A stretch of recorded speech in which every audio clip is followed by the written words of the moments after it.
What's up, YouTube? What's up? Don't know if you guys can see my arm still in the sling. I should call my channel One Arm Bandit Trucking, because that's what the old man calls me now. My dad's gonna be 89 next month. He's always jokes around. How you doing, One Arm Bandit? Dad, I'm doing good. Dad, I'm doing good.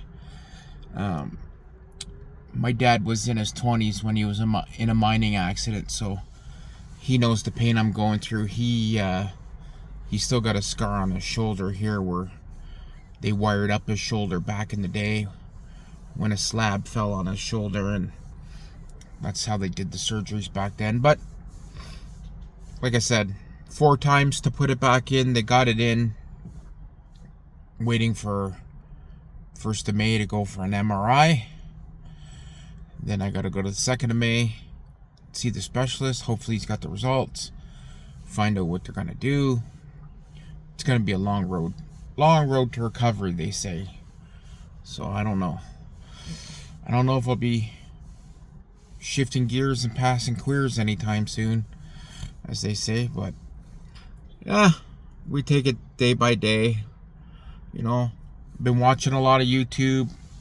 These fucking straps kill me, man. I hate this fucking shit. But anyways, the medication's good. That's all that matters. But no, I've been watching a lot of YouTube. Been watching who did I watch this morning? Oh, Mother F Trucker down in Florida. You know, it's beautiful out. Sun's shining. She's got nice weather. Up here, it was raining all day. It was cold. Feels like it's November, but you know, it's supposed to be spring. So it was nice to see her down there, you know, sitting on the beach and walking around, enjoying life. That's good. People, we need to go out and recharge our batteries. Then I was watching a couple of Narcs video. They're looking at cars and stuff, and went into a live feed this morning. What was that guy's name? Mr. By the Mile. Some goof that works for ABF. He thinks he's all that in a bag of chips. Doesn't realize that that company's going the way of the dodo bird. ABF got rid of all their Canadian unionized truck drivers up here. They're all anybody that hauls for ABF. They don't actually work for ABF. They work for a company that they made up called Freeway, non-union.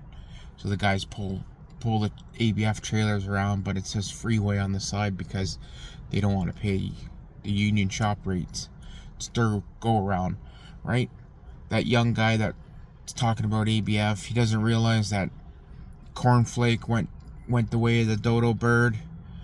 Look what happened to Yellow, Roadway, Overnight, all these unionized companies, you know, especially with the freight market being down right now, playing around with China.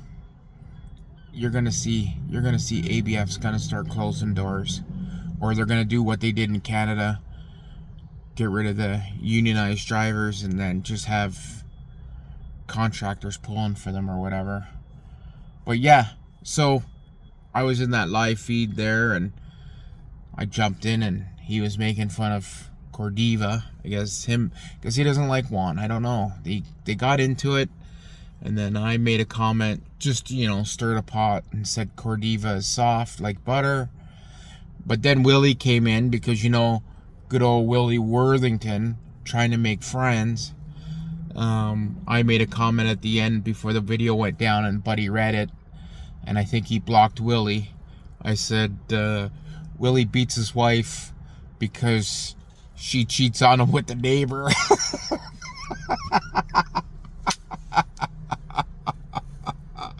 Oh, fuck. So yeah, I put it in my community post, screenshots of it. If you guys want to look at it, zoom in, it's pretty funny. I just fucked around, and hey, listen, I'm bored. I got nothing to do, you know. And then yeah, so I was watching that guy, I think he's a little triggered. I think Tommy's got him all triggered. Tommy's got him all wound right out. Good for you, Tommy. As you can see, Tommy, my abs are in witness protection. Like I commented on your video. But yeah, so I think I shut the pub down. I don't think he's gonna make friends with that young guy in California. Kind of like Uncle Jack. Uncle Jack doesn't want to be Willie's friend. Oh, sorry, Willie. Sorry. But I'm bored. I got nothing else better to do. What else is going on? Oh yeah, Fuel Rock. You know, everybody knows Flipper Arm John. I call him Chicago John because when I used to talk to him in Zello, I used to tease him and say, "Hey, I know you live in Chicago under the L train." And he's like, no, I live in, I don't want to see what town, but that's for him to tell. But he's like, no, I don't live there. I live 200 miles away.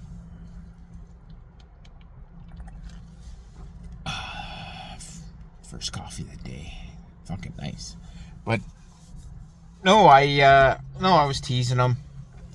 But I'm proud of John, Tiny. You know, you guys are trying. Listen, I've been struggling with weight all my life. I tried carnivore. It's fucking hard. Because then you say, oh, let me just have that little piece of cake. Or let me have this little bit of this. Let me have this. I know Mother of Truckers doing really good on it. I got to get back on it. I really got to do it. Like I said, I know I'm 6'5", 400 pounds. I'm not going to hide it. I'm not a small guy. And then everybody tells me, there's no way you're 400. I go, oh man, I'm 400 pounds. And they look at me and they're like, oh, I figured you're like 280 because of your height, because I'm tall, right? And I go, no man, I'm 400 pounds. I'm a big boy, you know?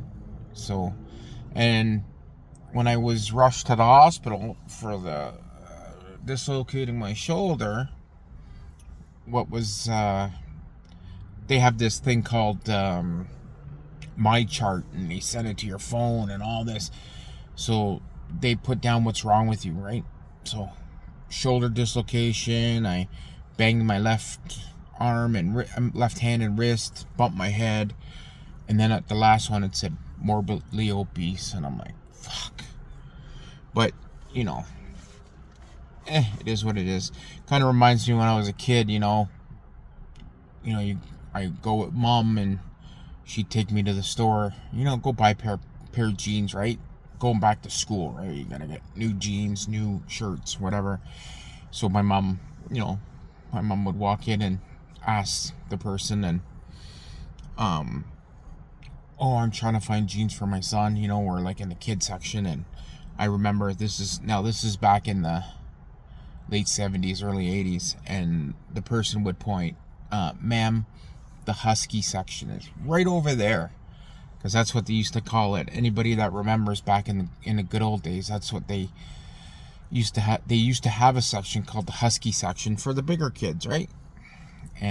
But now if you called the kid husky, oh my god, fuck, the Karens would all come out. But I'm proud of anybody that takes their lifestyle seriously and diets and whatever. I call it lifestyle change. I was thinking about doing the sleeve, like Boggs did the sleeve, and it worked out it seems to be working out for him so far. I haven't seen any videos from him in a while. I don't know where Boggs is. Hope he's doing okay. It's just I don't want to go down that road, surgery. I'll try to do the best I can. I'm going to try to go back on carnivore. I did well on it before. I lost like 50 pounds. But no. I'm going to try it again. Now I got no excuse. I can't work right now with my shoulder and everything else. Can't drive. So I got nothing else to do on board. So I might as well just, carnivore and then go for a walk, right? Walk around the neighborhood or something. or be one of those mall walkers. Go to the mall early in the morning and just stroll around, you know. But yeah, that's all I got. But YouTube's kind of boring. I don't know. You guys find YouTube boring? I find it boring. But on that note, peace, everybody. Oh yeah, and last but not least, James Best. You know, it's unfortunately he had an accident with his truck. He you know, he took it to Rush and whatever.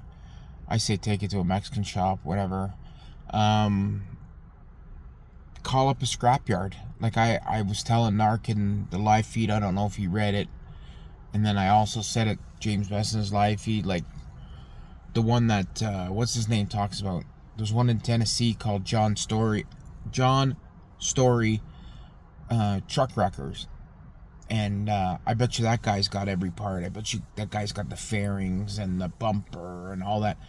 Get the steering box used if you have to. Get the springs. Do what you got to do. Get it roadworthy.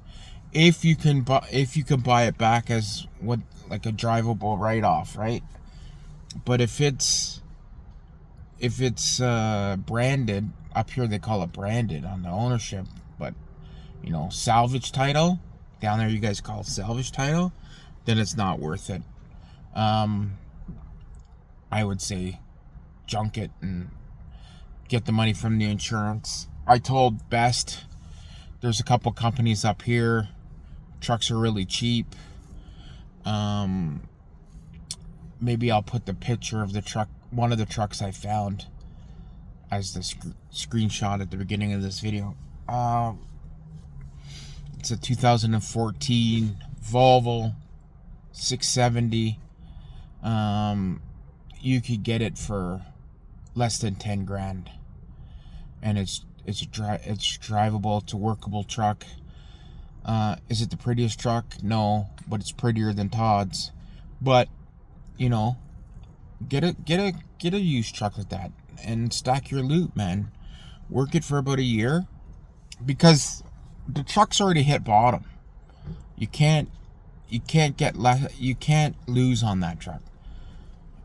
You buy it for, I think it's works out to like 9,800 American. I think it's 12,500 Canadian, something like that. But drive that truck and drive it for a year, bank some cash, stack some loot, move up into another truck, use that truck to trade in for another truck, or sell it for the same price you bought it for. And yeah, because there's always somebody willing to buy that truck. Fuck, you could sell that truck in Chicago. That'd be the prettiest container truck ever. But lots of options. I'm just saying, James, don't give up. Don't give up. You know, you could power through it. I know you can.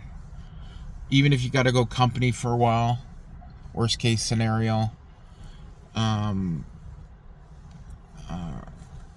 Or as Ricky from Trailer Park Boys would say, worst case Ontario.